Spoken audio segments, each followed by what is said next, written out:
My mom rented me a family apartment, and when I finished renovating it, she kicked me out to give it to my brother.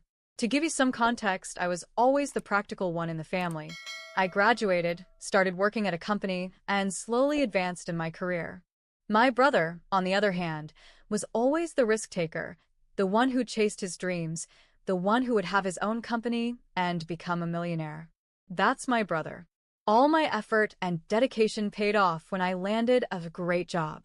I had an amazing position in a multinational company, exactly what I wanted, and I got it. The only problem? My job was 2 hours away from where I lived. 2 hours to go, 2 hours to return, way too much. After 2 weeks, I was already exhausted and couldn't take the commute anymore. That's when I decided I really needed to find an apartment closer to work because I couldn't keep going like this. That weekend, I went to my parents' house, as I always did for our family dinners. I told them about my situation, and they looked at each other before saying, "We might have a solution for you." My mom asked, "Do you remember that old apartment that belonged to your grandma, the one I inherited?" Then she continued, "The tenants moved out, so it's empty now, and it's only 5 minutes from your job. If you want it, it's yours." Of course, I remembered that apartment. I spent my childhood going there every weekend to visit my grandmother. I asked how much the rent would be, and my mom gave me a price that I could easily afford. I got super excited and immediately said yes, without even thinking twice. The moment the apartment situation was settled, my parents started talking about my brother again, their favorite topic. And that was it. I had my new place and a new job. Meanwhile, my brother had landed 3 new clients, his business was growing, and things were going great for him. And as always, my life was the same. I was the boring one working in an office while he was the golden child chasing his dreams. The next day, I went to check out the apartment. Let's just say the previous tenants hadn't taken great care of it. It was a mess. The only piece of furniture, there was an old gray couch in the middle of the living room. I called my mom and asked, "Mom, do you mind if I do some renovations?" She replied, "Don't go overboard, don't use any crazy colors, but do whatever you want. Remodel it however you like." That same night, I started looking for inspiration on Pinterest and YouTube. For the next 6 months, I dedicated myself entirely to renovating the apartment. After work, I'd go straight there, painting, measuring, checking prices. I visited every furniture store, tested every mattress and couch, watched countless YouTube tutorials, mounted the TV, sanded, painted, fixed the flooring. I did everything myself. Weekends? Dedicated to the apartment. Every evening? Dedicated to the apartment. And in the end, it was exactly how I wanted it. I walked around the apartment, looking at everything with pride. I couldn't believe I had done it all on my own. It was truly beautiful. I couldn't wait for my mom to see it. I invited her over. When she arrived, she looked around very seriously, as she always did, inspecting every detail. Finally, she looked at me and said, "It's incredible." I couldn't believe it. My mom rarely gives me compliments. And then she hugged me. A real hug, not just a quick pat on the back. A genuine hug. In that moment, I thought, I did it. 2 weeks later, we had another family dinner. I was excited to share some great news. I had been promoted. My salary increased, I was given a team to lead, and I had grown so much in my company in such a short time. I couldn't wait to tell them. At one point during dinner, there was a moment of silence, and I took the chance to say, "Hey, I have some great news to share." I told them about my promotion. My mom, barely looking at me, kept eating and said, "Oh, that's great, sweetie. Good for you." And immediately, they started talking about my brother again. And that's when the real conversation of the night began. My brother owns a delivery company, but apparently a bigger, better company with more technology and resources moved into the city. My brother was losing a lot of clients, his business was really struggling, and everything was at risk. My dad told me they had decided to take out a loan to give to my brother, so he could try to keep his company afloat. I asked them honestly, "Are you sure about this?" And I continued, "Look, this new company is huge. It's going to be really hard to compete with their technology and all the money they have. It's going to be complicated. They both looked at me and said, "You don't know anything about business. You've always played it safe. You work in an office, so you don't understand anything about taking risks." Basically, they told me not to give my opinion. And then my mom added, "Family always helps family." At that point, I didn't say anything else. Okay, fine. The next few months were a complete disaster. The business crashed. One day, my mom called me and told me that my brother's company had unfortunately gone bankrupt. My brother and his wife, Sarah, moved in with my parents. Just imagine the situation. My mom called me and said, "Oh, Sarah is really struggling with this because you know how she is always so concerned about appearances and now she has to move back in with her in-laws." Yeah, guys, my sister-in-law is the worst. She was always bragging about being a CEO's wife. That weekend, as usual, I went to my parents' house for dinner. Of course, my brother and Sarah were there. As soon as we sat down to eat, my brother started this rehearsed speech about how businesses fail and everything he had been through. Then, at one point during the night, Sarah said, "I don't think I can handle living like this much longer. With all due respect, no offense, but I need my own space." And then my brother turned to my parents and asked, "Hey, what's up with Grandma's apartment?" Guys, just imagine my face. I immediately said, hello? I live there. I remodeled the whole place. This person lives there." And they ignored me completely. My mom, all excited, said, "Oh, that's right. Camila made the place beautiful. She renovated everything, and it looks amazing." Lucas and Sarah looked at each other. They exchanged this calculating look. I felt something in my gut. You know when you just know something bad is coming? But I told myself, no, this isn't going to happen. They wouldn't dare. This is not happening. Well, I had left off at the family dinner when they hinted that the apartment was available, as if I wasn't living there. As if I hadn't spent 6 whole months renovating everything with my own hands. 2 days later, I was arriving home, thinking about what show I was going to watch, when I heard familiar voices inside my apartment. I walked in and saw my mom, Lucas, and Sarah in the living room. I immediately asked, "Mom, what's going on? What is this? You should have called me before coming over, asked for permission, talked to me something." And she, with the audacity, said, "I'm the owner. I can come whenever I want." She didn't even look me in the eye.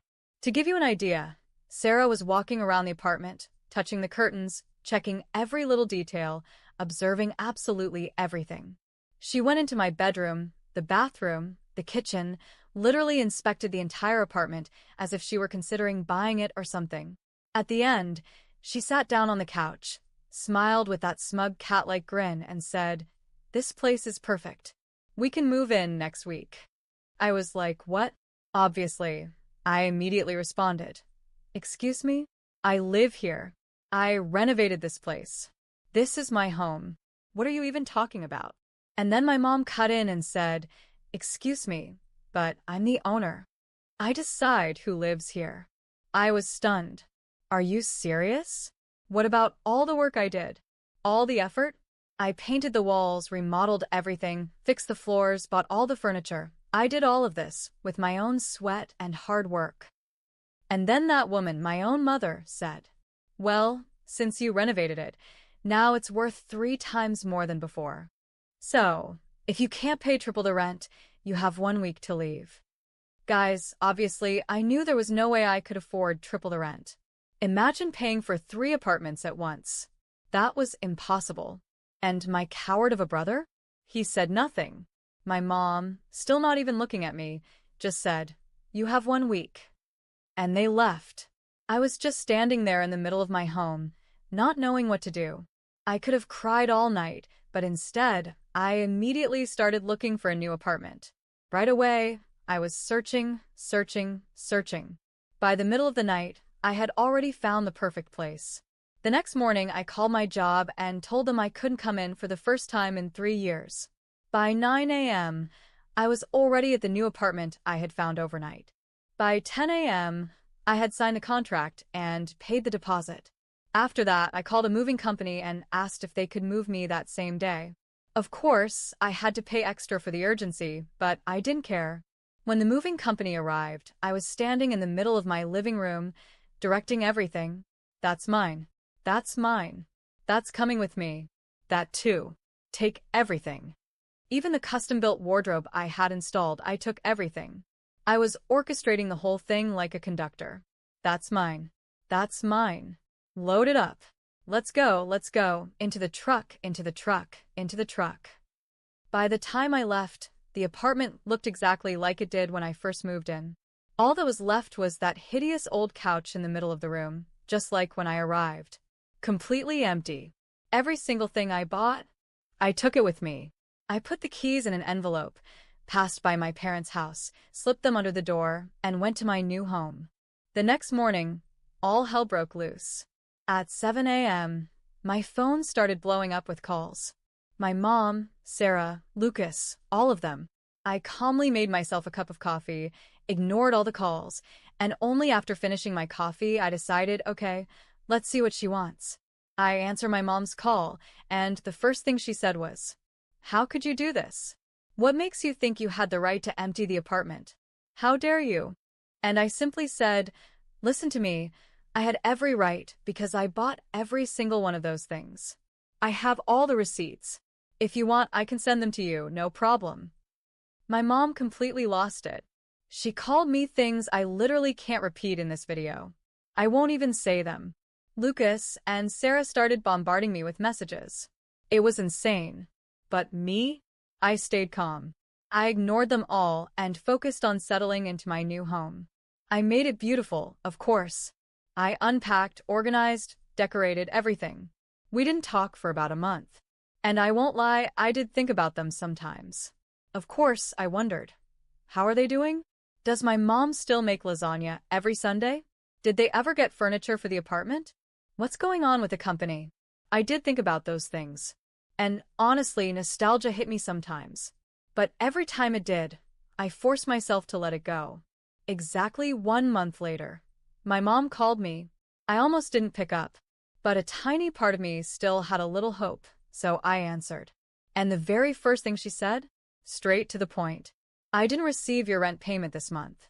I burst out laughing. "Of course you didn't. You kicked me out. I don't live there anymore. Did you forget I moved out? I don't live there, sweetheart." And she said, "Well, we thought you would keep paying the rent. You know, we took out a loan to help Lucas. Lucas can't pay rent right now because the company is struggling. We are paying off the loan. We thought you would continue paying the rent. Family helps family." Guys. She actually expected me to pay 2 rents after everything they did to me. Because, oh, poor Lucas. Because they took out a small loan to help him. And then she hit me with that classic line. Family helps family. Oh, really? Does family kick out one child to make room for another? I straight up told her.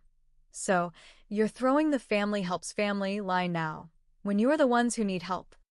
The only thing she said was, "I'm very disappointed in you." And I said, "Funny. I was just about to say the same thing to you." The call ended. I blocked her. I blocked my brother. I blocked Sarah. I blocked my dad. I blocked all of them. Weeks and months went by. One day, I met up with my cousin. I still have a relationship with the rest of my family, obviously. And my cousin told me that Lucas had started a new business. My parents had been going around to all our relatives, begging for money so Lucas could start over.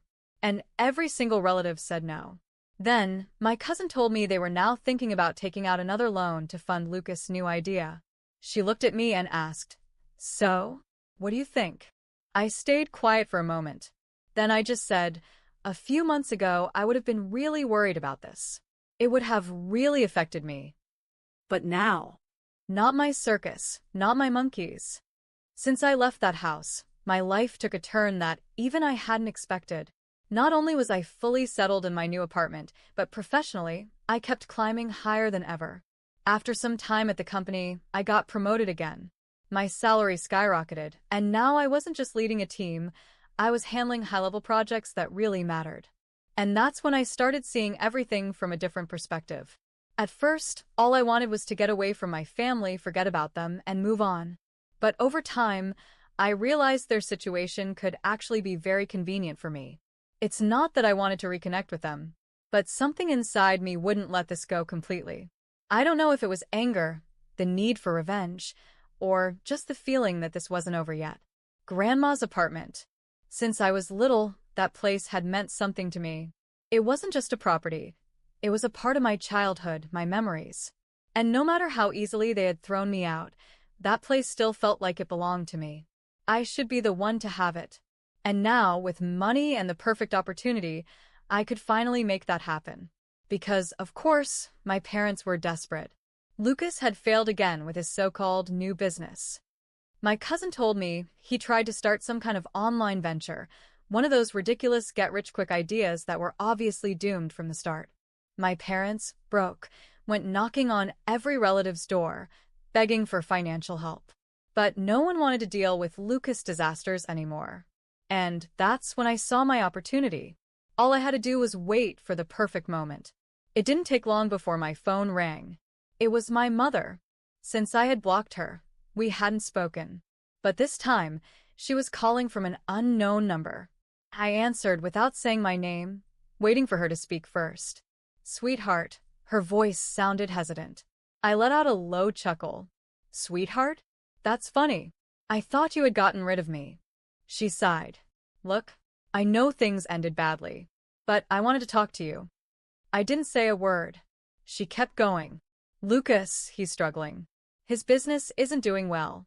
Your father and I were in a complicated situation. Of course, they were. Uh-huh, I murmured, pretending to care. Yes, her voice was strained, as if it pained her to say the words. We need a loan. Something to help us stay afloat while we figure things out. The cherry on top. Interesting, I said slowly, savoring the moment. And tell me, how many other relatives did you ask before coming to me? Silence. Oh, come on, Mom, I said. You really think I don't know you're only calling me because no one else wants to finance Lucas' mess? She hesitated. That's not it. It's just that. It's exactly that, I interrupted. But guess what? Today is your lucky day. Because I have an offer. Total silence on her end. I'll lend you the money, I said, drawing out the words. But on one condition. The tension was thick. Grandma's apartment. I continued. I wanted in my name. Officially. Papers signed.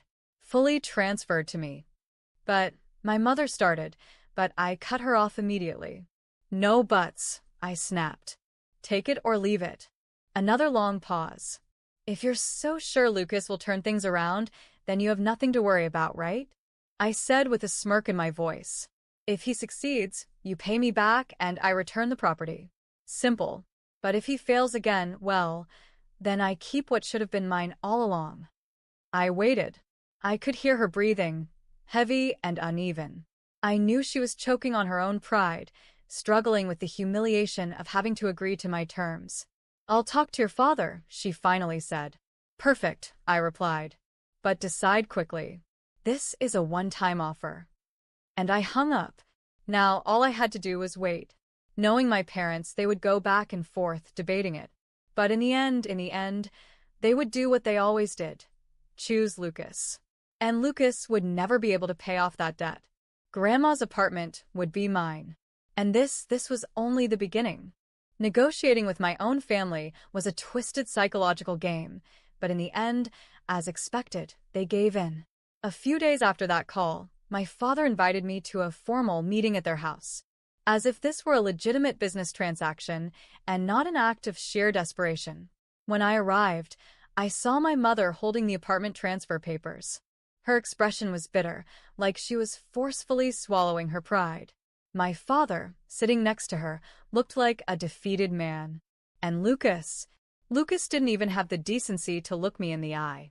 It's all ready, my father said, pushing the papers toward me. I took them calmly, reading every line, every clause.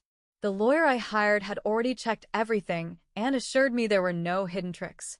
When I saw the signatures at the bottom, a wave of satisfaction rushed through me. What's so funny? My mother spat, clearly irritated by my smirk. Oh, nothing, I replied, signing the documents at my own pace and placing them in my folder. Just making sure you're not trying to scam me again. She looked away. The silence in the room was suffocating. Well, I said, snapping the folder shut and standing up. Now that everything's settled, you can come pick up the money tomorrow. I'll transfer it as agreed. My father let out a sigh of relief. My mother still looked like she was choking on humiliation. I knew you wouldn't leave us hanging, my father said, trying to smooth things over. Of course not, I said, forcing a smile. After all, family helps family, isn't that what you always say? Lucas finally looked up and shot daggers at me, but I held my ground. After officially owning the house, I decided to renovate it completely. Now that it was mine, I wanted it to reflect my style, not my mother's outdated, tacky decorations. I hired a team and immediately started renovations. I painted the walls, replaced the floors, modernized the kitchen, redid the bathrooms. The apartment turned out flawless. Spending time there, overseeing the transformation, awakened something inside me. I had always loved that place. The only problem? Lucas and Sarah were still living there, and now they were paying rent to me. Of course, I wasn't about to let that opportunity go to waste. From the moment they signed the lease, I made sure to collect their rent promptly each month. At first, they paid without complaint. After all, they had no other choice. But as time passed and the deadline for repaying me drew closer, I started noticing signs of tension. My mother would call me more frequently, asking if I could give them a discount or be more flexible with the payments. "You know your brother is trying to get back on his feet," she'd say in that fake motherly tone. "I do," I'd respond coldly. "And I also know he has a roof over his head because I allow it." After that, she always went silent, until the day I had been waiting for finally arrived. The day the deadline to repay me arrived, my mother called. "We need to talk," she said, her voice heavy. I knew exactly what was coming. When I arrived at my parents' house, I found Lucas and Sarah sitting in the living room, looking miserable. My parents were tense. Something was off. "Well," I said, crossing my arms. "I'm listening." "We have the money," my father announced. I raised an eyebrow. Really? "Yes," my mother confirmed, but there was something strange in her tone. Lucas and Sarah seemed uneasy. "Great," I said, settling into the couch. "Then transfer it, and we'll be done with this." That's when my mother dropped the bomb. "The apartment," she began. "We want it back." For a moment, I thought I had misheard. "Excuse me?" I said, laughing. "We have the money now. We can pay you." "So, we want the house back," she insisted, this time with more confidence. My smile faded. "No," I replied flatly. "What do you mean no?" Lucas snapped. Exactly what I said. I leaned forward, locking eyes with him. "This house is mine now. You made a deal, and as you yourself said before, business is business." "But it was just a loan," my mother protested. "It was only a guarantee. We have the money now." "Oh, really?" I feigned interest. "And tell me, where exactly did you suddenly get that amount from?" My parents exchanged nervous glances. Lucas and Sarah averted their eyes. "Oh," I nodded to myself. "You borrowed from a loan shark, didn't you?" The silence was all the confirmation I needed. I let out a dry chuckle. "My God." I shook my head, standing up. "You people are pathetic. You threw me out like garbage, and now you went into debt with a loan shark to try and take the house back." "We couldn't lose this house," my mother screamed. "It's our home. Our home." I laughed bitterly. "You kicked me out of here, without hesitation. And now it suddenly matters to you." Lucas, red with rage, jumped up from his seat. "You've always been a jealous bitch," he spat. "You've always wanted to take everything from me, even when we were kids. But this time you went too far." I stepped closer to him, completely unfazed. "The only thing I did," I said coldly, "was teach you a lesson. I'm not responsible for the fact that you're incapable of managing anything and constantly need mommy and daddy to clean up your mess." His jaw clenched. For a second, I thought he was going to do something. But I knew he wouldn't dare. I took a deep breath and dropped the final bombshell. If you really want to keep living in my house. Everyone turned to look at me. The rent is now 3 times what you were paying before. The silence was deafening. What? Sarah whispered, her voice shaking. If you want to stay, pay up, I said with a shrug. If not, find somewhere else to live. My mother went pale. This has to be a joke, my father murmured. No, I smiled icily. This is business. I grabbed my bag and walked toward the door. Before stepping out, I looked back at them one last time. You have until the end of the month to decide, I said calmly. And then I walked away, leaving them to drown in the mess they had created. Weeks had passed since that day when I made it clear that if they wanted to keep living in my house, they would have to pay 3 times the rent. They hadn't contacted me since. The deadline I had given them was about to expire, and I was patiently waiting for the perfect moment to strike. Then, one of my cousins told me something that made me laugh for a solid 5 minutes.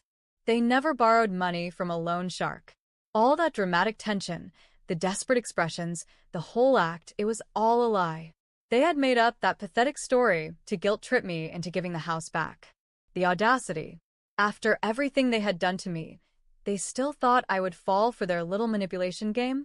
This only confirmed what I already knew. They had never changed. They were still the same selfish, deceitful people who always tried to get away with things without taking responsibility. But that was fine. If they wanted to play, I would play better. I waited for the deadline to arrive. I followed everything by the book, didn't rush, didn't act hastily. And, just as expected, on the exact day of the deadline, they transferred the money to me.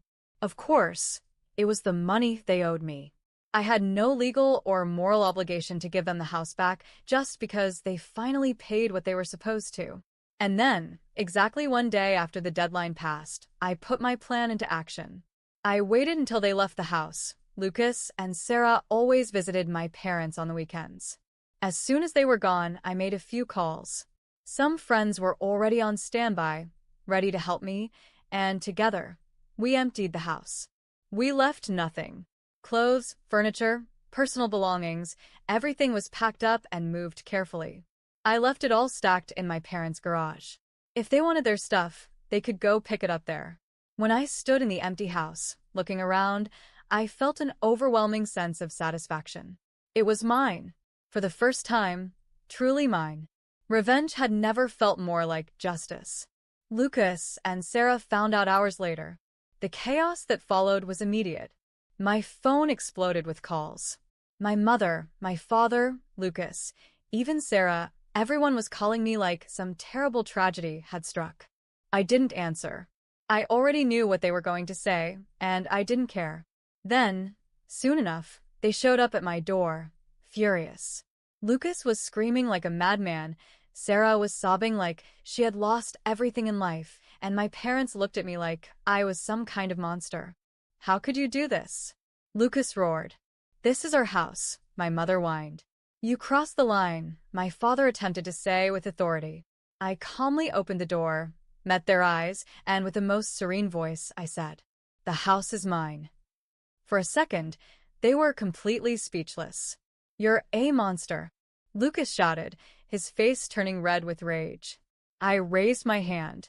Try anything, and I'll call the police. You really think I'm playing? Lucas clenched his fists but didn't dare move. You stole from us. Sarah shrieked hysterically. No, I corrected her. I bought it. I loaned you the money, I set my terms, I waited months to see if you'd keep your word. And instead of being decent about it, you lied to me. You thought I was stupid enough to fall for it again. My mother tried to speak, but I held up my hand again to silence her. I've heard enough. Your belongings are in my parents' garage. If you want them, go pick them up. But this house? You will never set foot in it again. Are you kicking us out? My father asked, as if he couldn't believe it. Absolutely, I smiled coldly.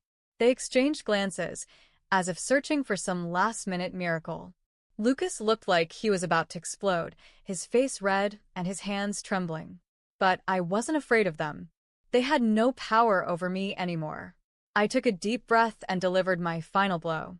Oh, and before I forget, I pulled out my phone and, right in front of them, blocked each and every one of them.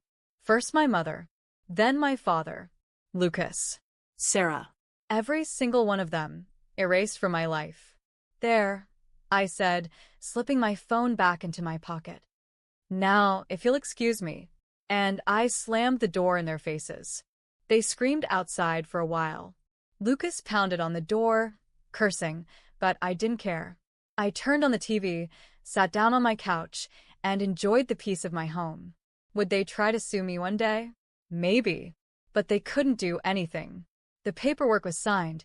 The property was legally mine. Everything was done by the book. Did I regret it?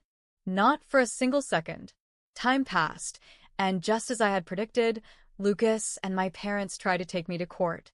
I heard about it through a cousin who still kept in touch with me, and honestly, when I got the news, I laughed out loud for a good few minutes. Did they seriously think they had a chance? From the very beginning, I had done everything by the book. Every transaction, every document, every relevant conversation had been recorded. The house was legally mine. There was no clause, no proof, no contract stating that once they paid off the loan, I would be required to return the house to them. They had nothing. But of course, that didn't stop them from trying. Lucas filed a lawsuit against me, claiming that the house had been given as a temporary guarantee and that, once the money was paid back, the property should have been transferred back to him or my parents. They accused me of bad faith, of theft, of betraying their trust. Basically, they threw every possible argument at the court, hoping something would stick. On the day of the hearing, I sat calmly in the courtroom while Lucas, my mother, and my father arrived with sour expressions. Sarah wasn't there. Maybe even she didn't believe in this pathetic attempt. The first thing my lawyer did was present the official property documents. Your Honor, this is the signed and registered deed proving that my client is the sole legal owner of the property in question. The judge picked up the papers, skimmed through them, read for a few moments, then looked straight at Lucas. Do you have any document proving that there was an agreement stating the property would be returned? Lucas swallowed hard. He glanced at my mother, who quickly looked away. My father let out a deep sigh. No, but it was a verbal agreement. Lucas tried to argue, his voice already sounding desperate. The judge raised an eyebrow. A verbal agreement? Yes. It was an agreement between family. My lawyer smirked, already expecting this ridiculous excuse. With all due respect, Your Honor, we all know that a verbal agreement regarding real estate holds no legal weight. Furthermore, we have messages exchanged between the parties where no mention was ever made of the house being returned. My client requested the property as collateral, and ownership was legally transferred. The judge flipped through the documents once more. After a few seconds of silence, he looked at Lucas and my parents. So, you signed the papers, transferred ownership to her, never filed any legal request to reverse the transaction, but now you want her to simply give the house back because it was a verbal agreement between family? Lucas opened his mouth but had no response. The judge sighed, already losing patience. Case dismissed. The gavel came down. Just like that. Lucas went pale. My mother covered her face with her hands, and my father didn't even try to argue. They had lost. No appeal. No way out. As I walked out of the courtroom, I felt an indescribable sense of relief. It was official. The house was mine, and no one could take it from me. Lucas walked past me in the hallway, his eyes burning with hatred. My mother couldn't even look at me, and my father just walked off without a word. And that was the last time I ever saw them. After that day, they never contacted me again. No calls. No messages. No attempts to reach out. It was as if I had died to them.